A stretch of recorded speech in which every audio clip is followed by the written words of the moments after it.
right, I'm recording it. So to start this off, I want to look at 2 tweets I saw over the weekend that will kind of start like the summary overall what I'm about to mention here.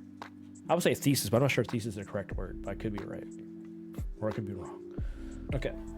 So like I said, there's 2 tweets that I want to talk about, right? One of them is from Sunny Slim that says, watch a Fextra Live video on the mechanics of Dragon's Dogma 2, and he basically talked me out of wanting to play it. I have no desire to have to micromanage stamina, inventory weight, or food expiring that I can't use when I need. Sounds dreadful. And then Jade, her Twitter name is @Wildburger. Dragon's Dogma 2 will definitely not be for the week, and I'm sure there's going to be tons of people dropping it because of certain mechanics. There's zero hand-holding, like no traditional fast travel, the limited side quests, no quest markers, and no lock-on to enemies. And on top of that, there's a comment that Maximilian Dude mentioned in his stream where he said, he said Dragon's Dogma in its core is pretty much the adventure, the video game, right? So my thing is, meanwhile these people are making complaints about the game, I find it very interesting and actually draws me in more to play the game. So I'll tell you why, right? So like, I mean, I feel like we're so bloated with like Ubisoft like games where like just running around and like fast travels, and they said like to make it immersive. It could be, right? But like, let me put a different side of things, and then I think Jin might like this comment too. So my thing is, of course, it's bare bone. It's still truly an adventure game. You create a party. You have your main character, 3 pawns. You go out in the world. You do your missions. It can take a lot of time with managing. The reason why I like it so much, and so I played this game. I played the first one probably about like 15-20 hours total the past 2 weekends, and I think last night it really clicked with me that I really love it. I enjoyed the process. Was there a huge slog at the beginning of the game? Yes, but once you get to the main city called Grand Soren, things getting a lot better. The quests are a lot better. I enjoy a lot at that point. So while people are complaining about the micromanaging of the stamina, the inventory weight, the food expiring, and then like less handholding, no quest markers and shit, I find that very interesting because like I see this game, it's gonna be a really weird take. I see this game very similar to Death Stranding. So although, like I said, yes, there's the action portion of it, the gameplay cool, but before you even set out into your adventure, you got to figure out if you have all the healing, the herbs you need, or whatever food. I mean, the food is easy to manage, just don't let it get rotten. But the thing is that like a lot of people in other video games, they grab food and they hoard it, right? So the main thing you want to bring with you is like the herbs, and other potions, or even containers that helps that doesn't allow whatever you're carrying with you to not rotten. And for me, like, I think there's a sense of joy to doing that. And the reason why it clicked to me yesterday, because I played a quest called Griffin's Bane. Griffin's Bane was essentially this quest that like you had to leave the castle. You go in a campaign with like 10 to 20 troops. You go up the caverns, whatever, the mountains. I don't really know what you call it, the hills. You go there, you gotta grab like a goblin. I grab a spider, I put it in the slot to get the griffin to come down. And the entire time I'm like, oh shit, like this is pretty fucking badass, right? You kill it, but next you know it fleds into Blue Moon Tower, which is a huge wind. Like it is a far fucking walk. Like I said, like this game can be kind of brutal when it comes to like you lack of fast travel and whatnot. But like I found some enjoyment to it because like it was just take what you need, not what you want. Yeah, it's like for me, I found some enjoyment when I'm like, oh, this is gonna be a long walk, but like the difficulty of the long walk was fun because it was dark out. So of course there's more skeletons, there's more undeads, and there was like people with like black hoods and like black wardrobes where they're a bit more from the cult, right? So you're going through there, you have to beat, they're a bit more difficult than usual, a little bit slightly. It's going to be the same DD1, the faster we're going to be progressive, exactly. they're slightly more difficult than your usual enemies, right? Just over so slightly. Then as you keep on walking up, like you get into a new terrain where there's wind blowing, making it very difficult for your character, because you have to have like, the heavier you carry your stuff, the more easier it'll be for you to walk through like the wind terrain, right?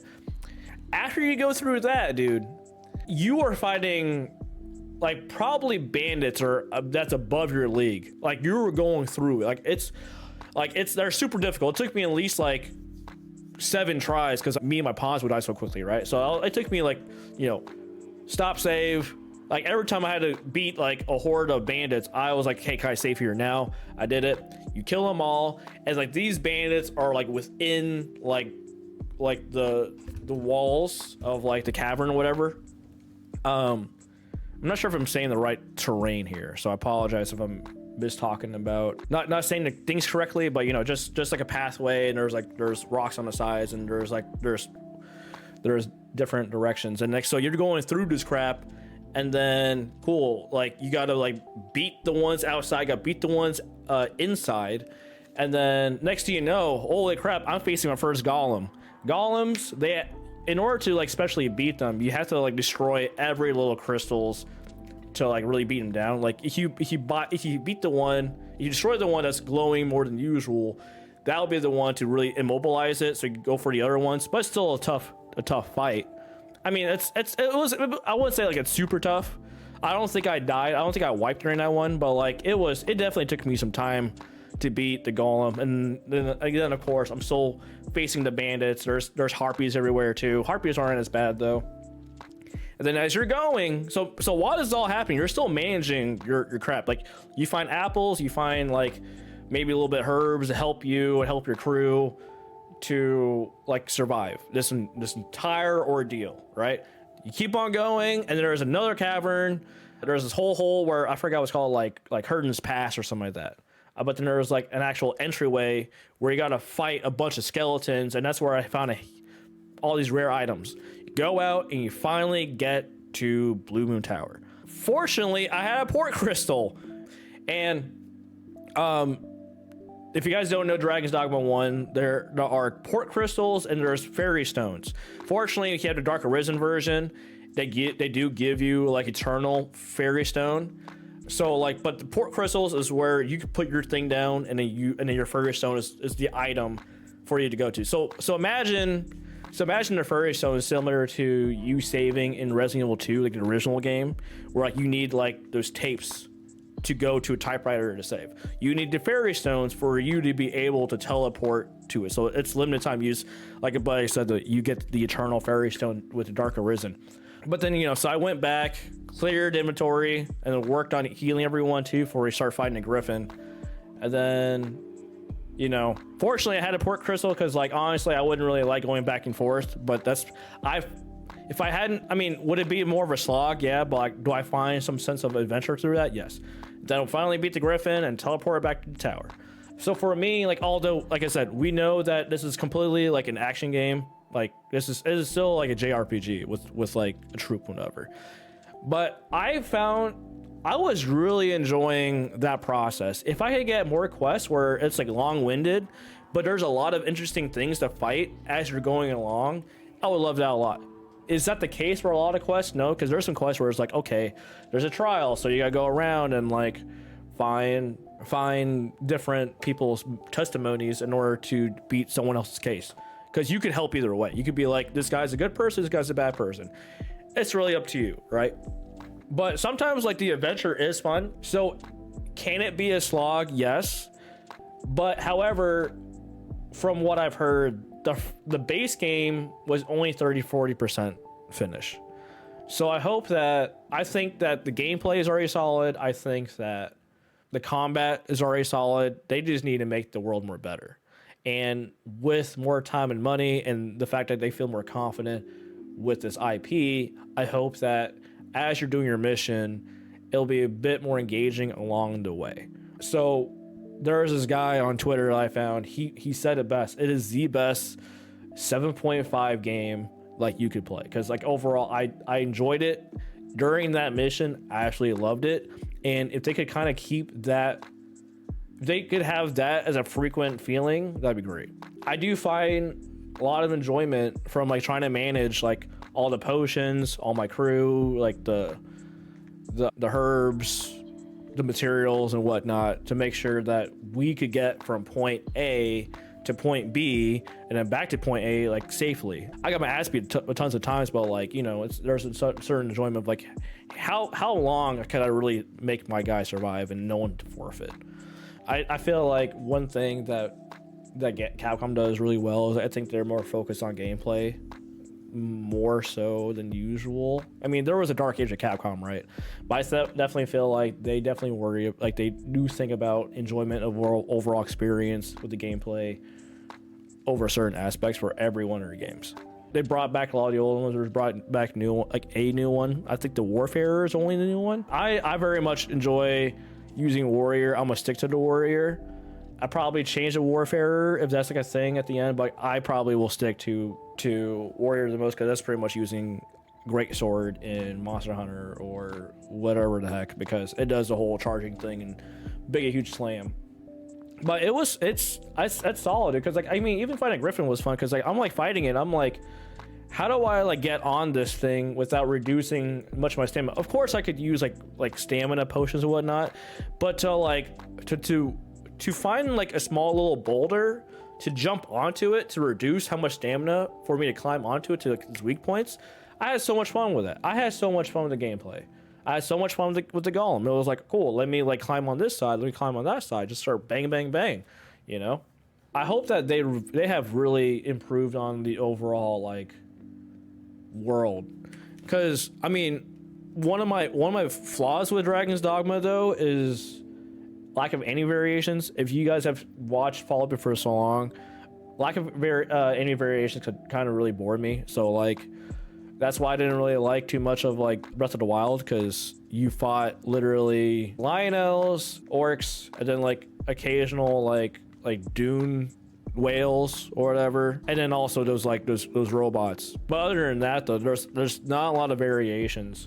Same goes for Dragon's Dogma. You fight bandits, you fight culty dudes, you fight goblins, hobgoblins, golems, cyclops, undeads, ogres, griffins, and dragons.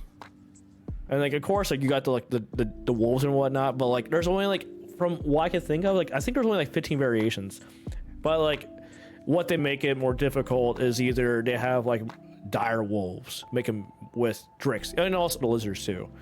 You get like late game though, it seems like more you further go up, you're dealing with more difficult versions of the monsters that you've already faced before. But of course you're dealing with outliers like chimeras and other things like that. So I hope that maybe in this game, Dragon's Dogma 2, they'll add on to like more variation. If they're willing to add new monsters for DLC, I would hope they're willing to add more new monsters for Dragon's Dogma. That's like major complaint, you know. I just need a more fruitful world with like more crap going on with the world, and also like more variations, and I think I'll be happy with that, you know. So after my 2 weekends with Dragon's Dogma, I'm very much looking forward to the second game. There was a video I saw and I was like, that's cool.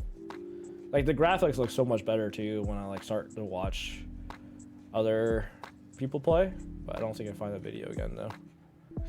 But if you guys do purchase it on PC, I'll be happy to use your pawns if you do so. I don't know if there's like cross platforming with pawns, but like I said though, if you do have a pawn, I'll be more likely to use your mages or your striders or wayfarers. Oh, and they also brought like the mesmer character too. I forget what they call it, like the ones with incense. But that's all I really had to say for the most part. It's a solid game when it gets really good, and I hope that we get the trickster right. So I hope that they continue like the Griffin's Bane quest. I hope they sprinkle that a lot more, because I didn't really feel like I found a lot of that too much. Like, it took me fucking 20 hours to find the best quest, dude. I need more than that, you know what I mean? people said it a lot. Like the beginning of the game is a huge slog. The ending of the game is where it's really at, and I'm looking forward to that. So I hope that they make the beginning really good, and they keep on building along that too. Like I might be having fun with managing my stuff, but streaming the management and treading along like the quest and whatnot, probably not the best thing for viewers to watch, right? Because if it's a 2-hour like trip in a game, only 15 minutes that could be really be that engaging for you guys. But for me, I'm really in it. You know, that's how I felt with Dragon's Dogma 1. Like I'm really in it, but like when I stream, I'm like, damn, like this is not the best thing for people to watch. So those are my thought process. I just feel like no one has really mentioned it, but I feel like the managing of like your inventory, the lack of like fast travel and everything makes it feel slightly like Death Stranding, because you gotta manage your food, the expiration, the weight, the inventory weight limit and whatnot. Can your pawns make it? Can you make it from point A to point B and from B to back to A if you don't have a port crystal and free stones?